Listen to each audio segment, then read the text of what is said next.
Oh, Sarvadharmasthapakatvam Sarvadharmaswarupakaha Acharyanam Mahacharyo Ramakrishnaya Te Namaha. O establisher of all the faiths, the embodiment of all the religions, the greatest teacher among all the teachers, O Sri Ramakrishna, my salutations to you. Sri Ramakrishna, in a very vivid and very clear manner, he told Keshav Chandra Sen and the Brahmo devotees of the art of teaching. Sri Ramakrishna told that anybody and everybody cannot be a teacher. He says, unless and until one receives the command from God to teach others, there is no point of say simply giving lectures. First have the command from the God, and then your teaching will have far-reaching significance. Otherwise, people will just listen to it and forget it the next day. Mere lectures, Sri Ramakrishna says, people will listen to them for a few days and then forget them. They will never act upon mere words. Simply talking to people and telling them, do this, don't do this, Sri Ramakrishna says, no, that is not going to work. First, get the command from the God. First, plead to the God, pray to God to give you that authority. And then he had told the story of that Kamarpukur constable. When people were littering the banks of that Haldarpukur, the pond, and defouling it and all sort of rubbish things doing over there, and they were not listening with mere requests and petitions and such things. Then one day the government office, they sent a constable with the notice, authorized notice, that don't dirty the place. And Sri Ramakrishna says, from the next day, dirtying the place got totally stopped because there was some kind of authority behind that notice. Constable had come and told people, don't do this nonsense. And that had its effect. So Sri Ramakrishna says, first, get the authority from the God. Be the constable. And then people will have to listen to those words. So Sri Ramakrishna says, otherwise it is just blind leading the blind. Nobody will get any clear-cut idea of what the path is. Without commission from God, man becomes vain.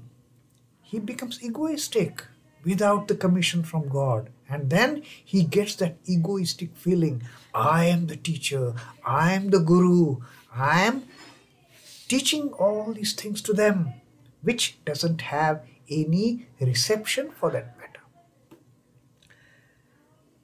You peoples, and then Sri Ramakrishna takes up another very crucial point as far as this organizational functioning is concerned. Now, Sri Ramakrishna is talking to people from organization. Sri Ramakrishna's way of teaching is so very specific. Sri Ramakrishna's teachings to the monastic disciples are extremely different. Sri Ramakrishna's teachings to ordinary householders are extremely different. And Sri Ramakrishna's teachings to these kind of organizations like the Brahmo Samaj, they also are very pertinent to the functioning of that organization. So, special teachings for the monastics, different teachings for the householders, and also very special teachings for the people who have some kind of organizational base. Now, normally organization base, like Sri Ramakrishna told Keshav, you are into teaching and preaching and all these things. But first get command from the God. And also their organizations are thinking about doing good to the people. Now Sri Ramakrishna says, again, one aspect he covered the other day of teaching the people. First get command from the God and then start teaching. And the second aspect of the organization, doing good to the world. And Sri Ramakrishna actually questions, who are you to do good to the world? Everybody wants to get into charity. Everybody wants to get into philanthropy. Everybody wants to do good to the others. But Sri Ramakrishna says, You people speak of doing good to the world. Now, this is the second aspect of the organizational functioning that Sri Ramakrishna has taken up before Keshav and his followers. You people speak of doing good to the world.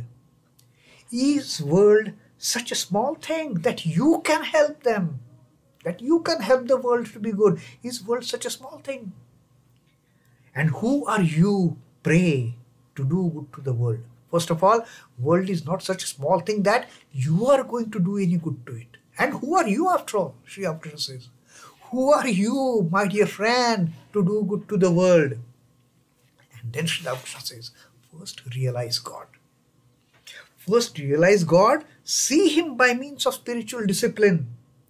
And if He imparts power, then you can do good to others.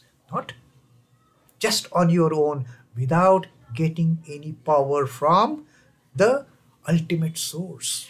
First get the power from ultimate source to do good to the world. Without that power, you are nothing. You are so insignificant, you can't even make a leaf turn around. So Sri Ramakrishna says that first gain the permission from the Lord to do good to the world. First get close to the Lord.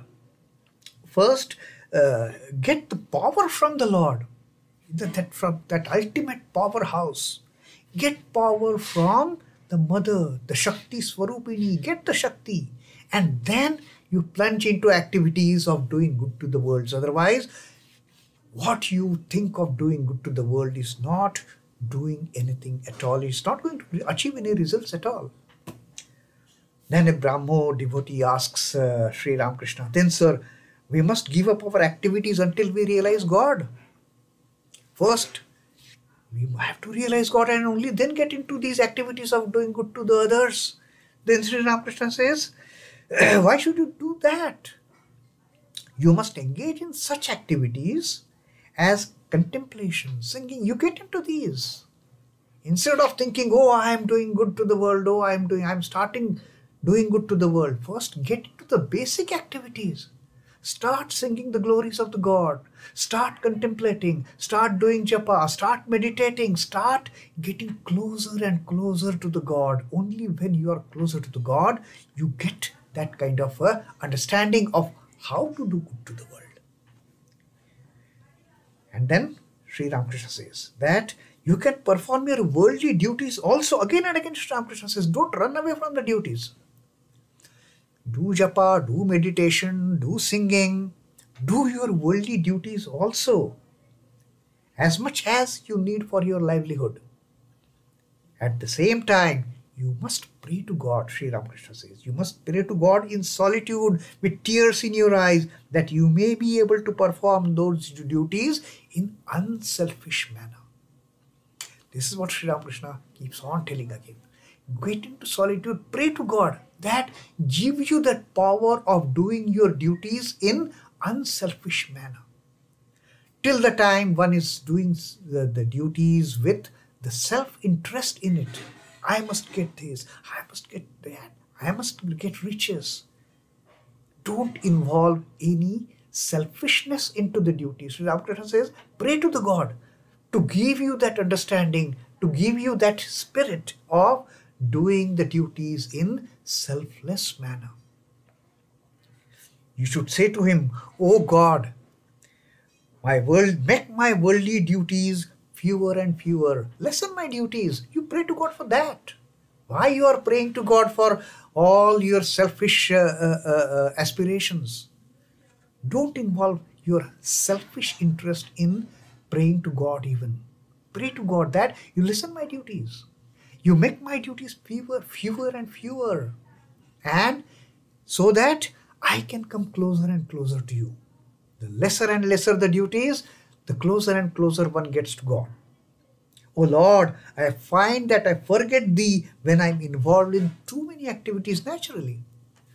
When we get into too many activities, we don't have inclination, we don't have time, we don't have any kind of desire to be with the God. Then God is there, I am here, I am busy, multitasking, doing so many things at a time. So Sri Ramakrishna says that, may I think of doing the unselfish work. That is what one should pray to the God.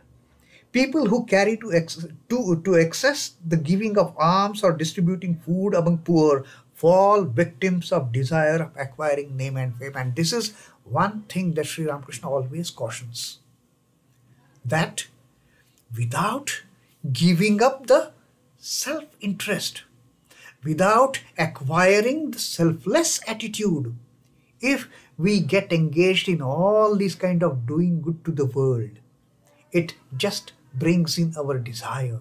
It sets in our desire to gain name and fame. Then we start taking selfie. I have given this, I am doing that, I am doing this. That is not the way Sri Ramakrishna says. Whatever you are doing, try to do it in selfless spirit, in selfless attitude. Then it will have some kind of a significance.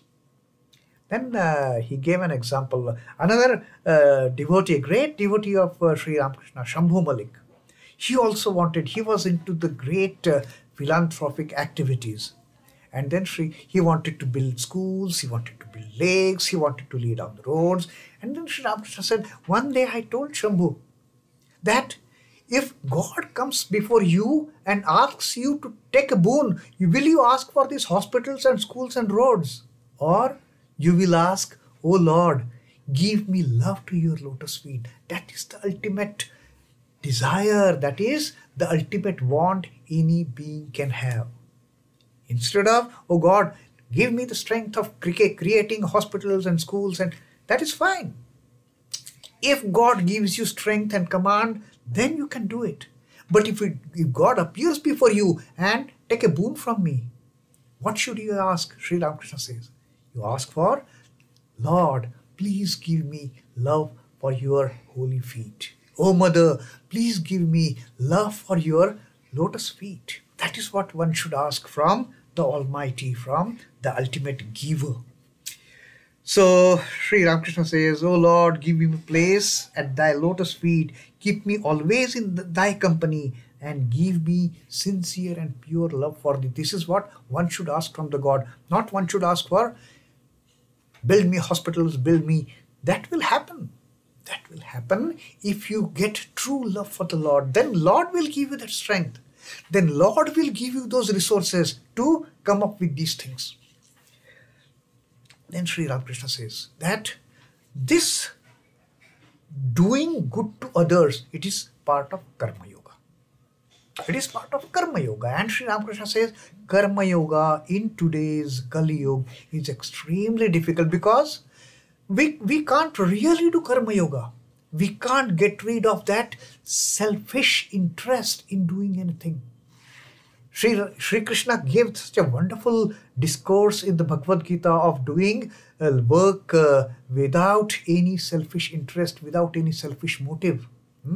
Don't attach any desire to what you are doing.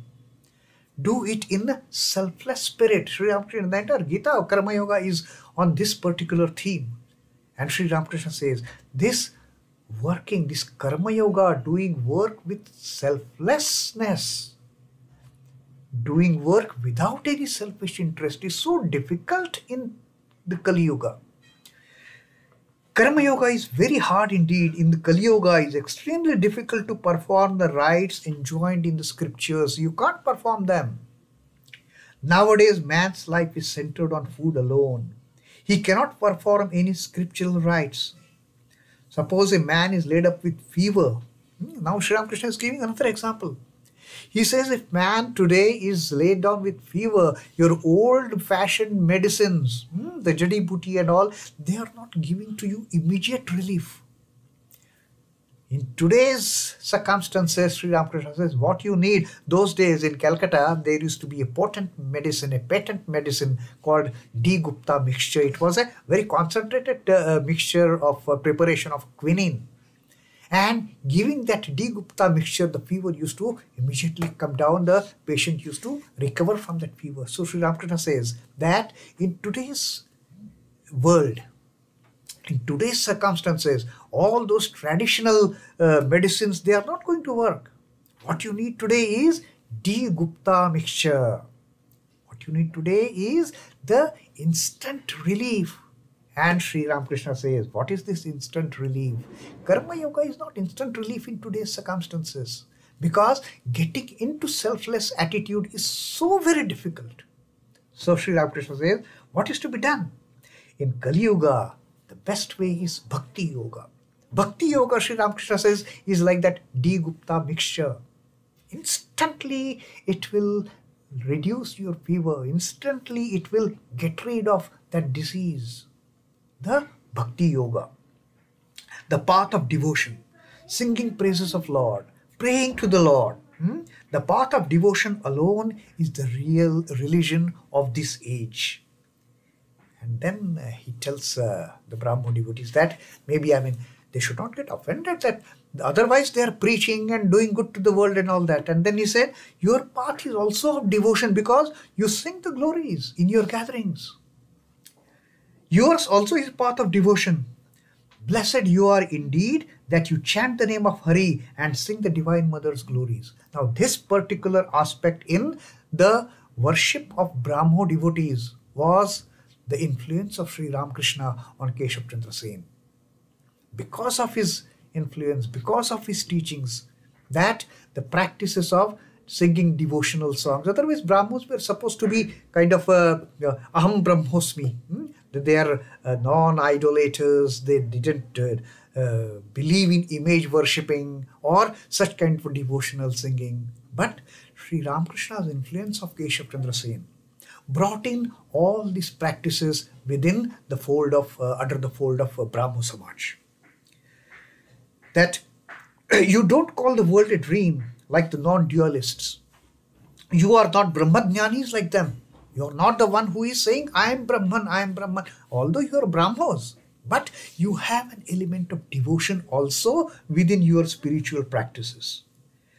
You speak of him as a person is also good. You are devotees, Sri Ramakrishna says. You can certainly realize him if you call on him with sincerity and earnestness. Such a great, the vision Sri Ramakrishna has given to them. That you also can have the vision of the Lord. You can also attain through whatever you are doing right now. Whatever practices you are following in the Brahmo Samaj. Singing the glories of Hare, singing the glories of the Divine Mother, singing the songs of devotional songs. That also is taking you forward. And Sri Ramakrishna says that you will have the vision, that you can certainly have that realization. You are not away from it. You are on the right path. So, such a great booster dose Sri Ramakrishna has given to all these Brahmos, that continue with your path of, and then having realized the God, then take up the teaching and then take up doing good to the Lord. So that is Sri Ramakrishna's teaching for the day of how to do good to others and when to do good to others. Om Namah Shri Bhagavate Ramakrishnaya. Sri Ramakrishna Arpanamastu. Jai Thakur, Jai Ma, Jai Swami.